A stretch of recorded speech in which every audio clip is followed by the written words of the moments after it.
दोस्तों, मेरा नाम संजय है और ये पार्ट भी हमारा दूसरा है। इससे पहले हमारा एक पार्ट आ चुका है।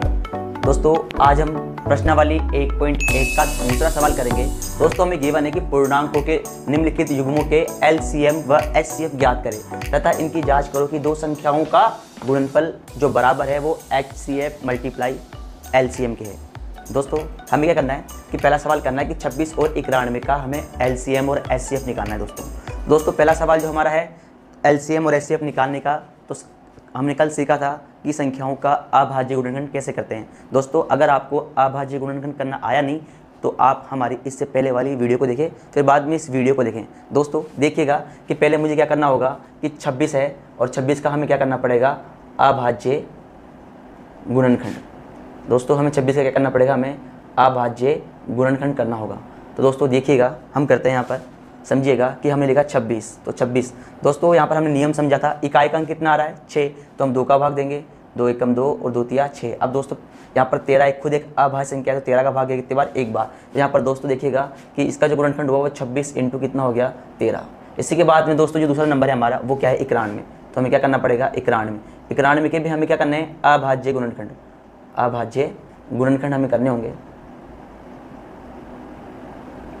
तो दोस्तों यहाँ पर देखिएगा, मैं यहाँ लिखता हूँ 91, तो मैंने क्या लिख दिया यहाँ पर 91 और 91।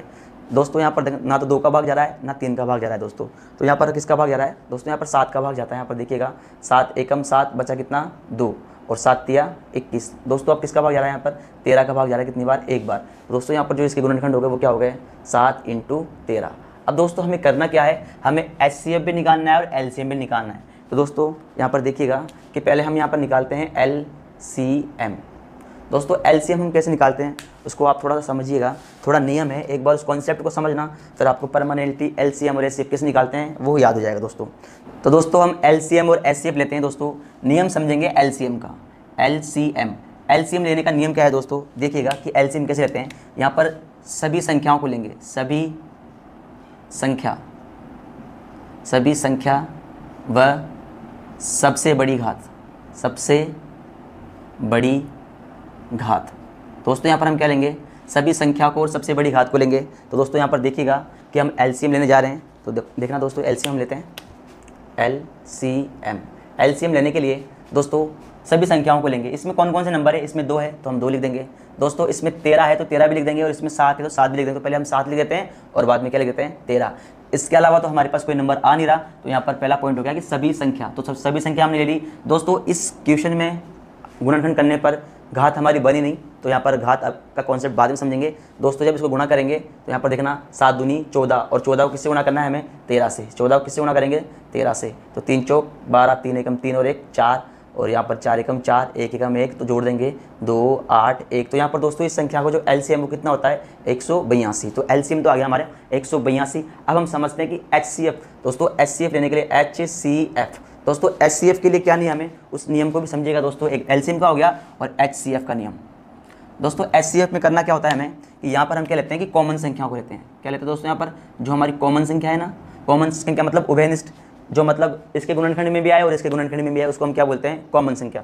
कॉमन संख्या को लेंगे दोस्तों हम, कॉमन संख्या जो दोनों में हो, वह सबसे छोटी घात को लेंगे। दोस्तों क्या लेंगे यहाँ पर, सबसे छोटी घात। तो दोस्तों एचसीएफ हम लेते हैं। देखिएगा यहाँ पर 26 का गुणनखंड किया था, यहाँ पर आया 2 गुणा 13, और 91 का गुणनखंड किया तो यहाँ पर आया 7 गुणा 13। तो देखो इसमें 2 है लेकिन यहाँ पर 2 नहीं है, तो 2 को नहीं लेंगे क्योंकि 2 कॉमन नहीं है। दोस्तों इसमें 13 है और इसमें भी 13 है, तो यहाँ पर हम क्या करेंगे, 13 को लिखेंगे यहाँ पर। दोस्तों इसमें 7 है लेकिन इसमें 7 नहीं है, तो यहाँ पर 7 भी नहीं आएगा। तो दोस्तों इसका एचसीएफ जो कितना हो गया दोस्तों, वो कितना हो गया, 13। अब दोस्तों इसमें आगे क्या कहा गया कि इनकी जाँच करो कि दो संख्याओं का गुणनफल एचसीएफ और एलसीएम के बराबर है या नहीं। तो दोस्तों हम क्या करते हैं, सवाल में इसकी जाँच करते हैं। दोस्तों देखिएगा, जाँच करते हैं, सवाल की जाँच। और जांच क्या है दोस्तों, जांच हम कैसे करेंगे, लिखेंगे यहाँ पर पहली संख्या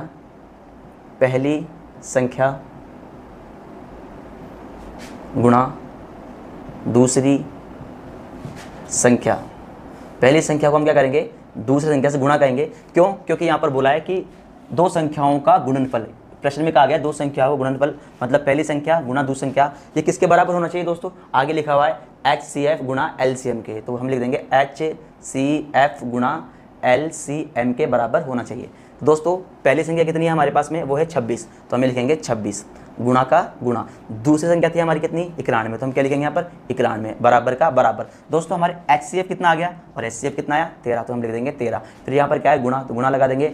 और यहाँ पर दोस्तों LCM कितना आ गया हमारा 182, तो हम यहाँ पर क्या लिख देंगे 182। अब दोस्तों यहाँ पर दोनों संख्याओं को गुणा करके देखते हैं, अगर बराबर आता है तो हमारा प्रश्न सही है, वरना गलत हो जाएगा। तो यहाँ पर दोस्तों मैं गुणा कर लेता हूँ यहाँ पर कि 26 और 91 को गुणा कर लेते हैं। तो दोस्तों यहाँ पर देखिएगा 26 और 91, 26 और 91 को गुणा कर लेते हैं।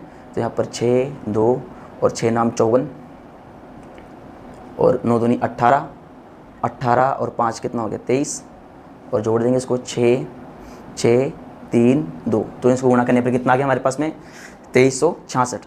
और 182 को किससे गुणा करना है दोस्तों, 13 से गुणा करना है। इसको भी गुणा कर लेते हैं कि 3 दूनी 6, 3 छिंग 6 चौक 8 दिया 24, 3 एकम 3 और 1 5 गुणा कर लेते हैं 2, 8, 1। तो दोस्तों यहाँ पर कितना हो गया ये 6, 6, 8 और 5 13 और 2, तो यहाँ पर भी कितना आ गया 2366। तो 91 को और 26 गुणा करने पर कितना आ गया दोस्तों 2366।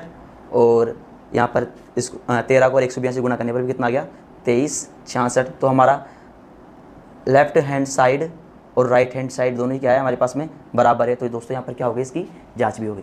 दोस्तों अब इसी का दूसरा प्रश्न समझते हैं, समझ में आएगा दोस्तों, देखिएगा बने रहे वीडियो में। यहाँ पर क्या है कि 510 और 92 के हमें क्या करना है LCM और HCF लेना है। तो सबसे पहले क्या करेंगे 110 के अभाज्य गुणनखंड करेंगे, 110 के अभाज्य गुणनखंड।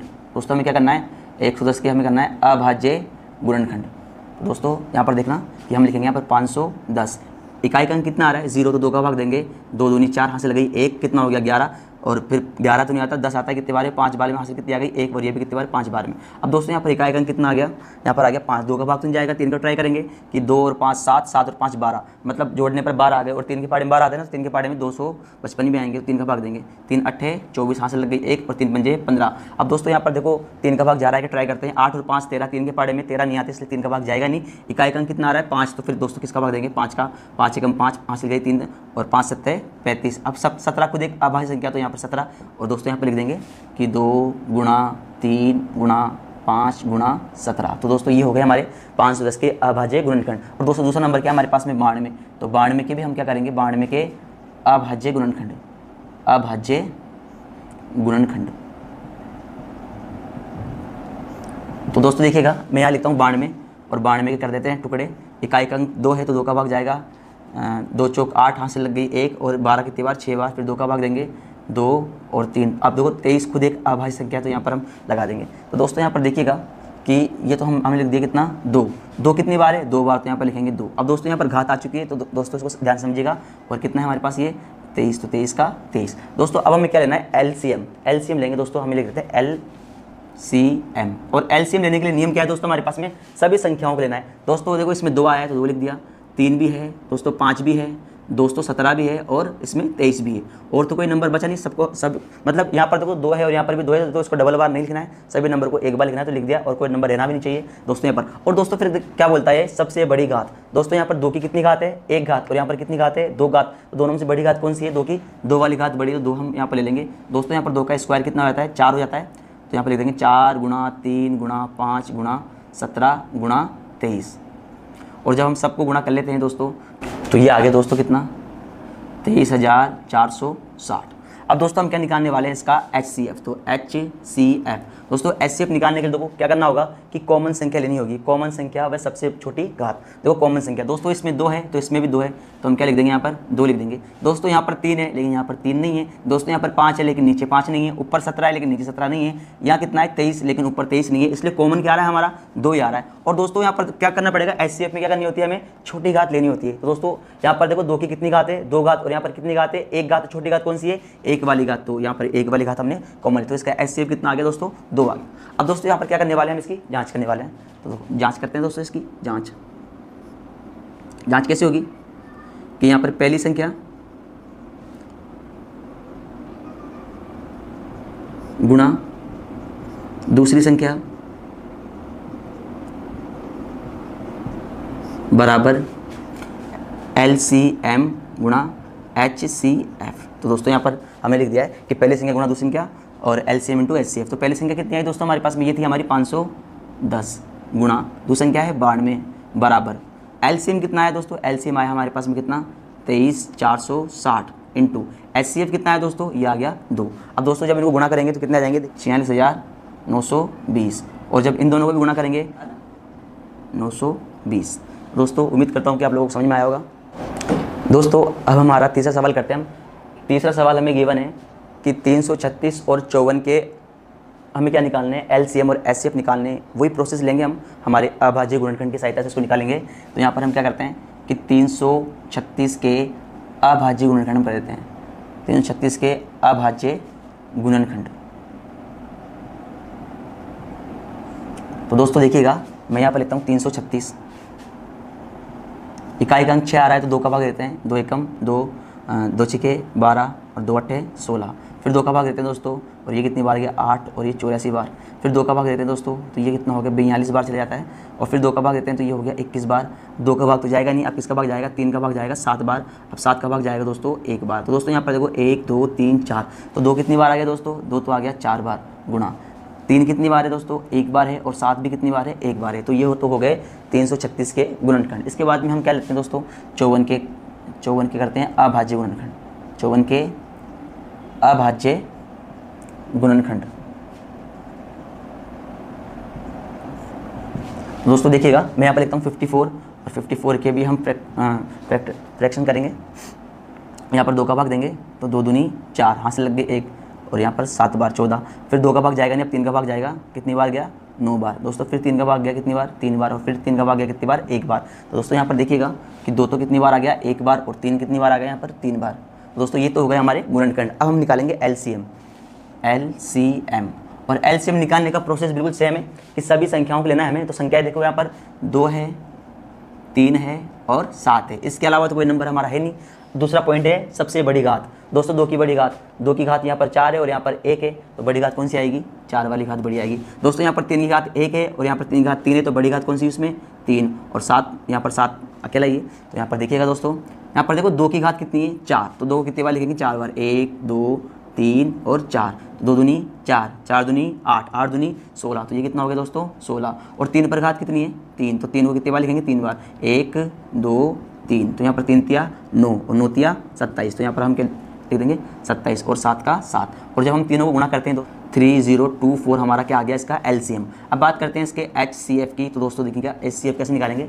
एचसीएफ निकालने के लिए हमें कॉमन संख्या लेनी होगी। दोस्तों इसमें 2 है, इसमें भी 2 है तो 2 लिखेंगे। दोस्तों आगे देखिएगा इसमें 3 है, इसमें भी 3 है तो 3 भी लेंगे। दोस्तों इसमें 7 है लेकिन इसमें 7 नहीं है इसलिए 7 लेंगे नहीं, तो कॉमन तो हमने ले लिया। अब छोटी घात लेनी है, सबसे छोटी घात। दोस्तों इसमें घात 2 की 4 है और यहाँ पर 2 की 1 है, तो 1 वाली घात हम लेंगे। दोस्तों यहाँ पर देखना 3 में इसकी घात 1 है और इसकी घात 3 है, छोटी घात कौन सी भी 3 वाली, तो 3 यहाँ पर 1 वाली घात हम ले लेंगे। और जब दोनों गुणा कर देंगे तो कितना हो गया 2 तिया 6, तो 6 क्या हो गया इसका एचसीएफ हो गया। दोस्तों अब हम क्या करने वाले हैं, इसकी वापस वही जाँच करेंगे। दोस्तों देखिएगा कि जाँच करने के लिए समझ जाइएगा कि पहली संख्या इंटू दूसरी संख्या ये किसके बराबर होगी, एलसीएम गुणा एचसीएफ के क्या हो जाएगी बराबर। दोस्तों पहली संख्या कितनी है हमारे पास में 336 और दूसरी संख्या कितनी है 54, इन दोनों को गुणा करेंगे। और दोस्तों यहाँ पर देखो एलसीएम कितना आया था हमारा 3024 और एचसीएफ कितना आ गया इसका 6 करेंगे तो 18144 आ जाएगा, ये 18144। और जब इन दोनों गुणा करेंगे तब ये भी कितना आ जाएगा 18144। तो दोस्तों यहाँ पर LHS ये किसके बराबर हो गई RHS के बराबर। तो दोस्तों हमने इसकी जांच भी कर दी।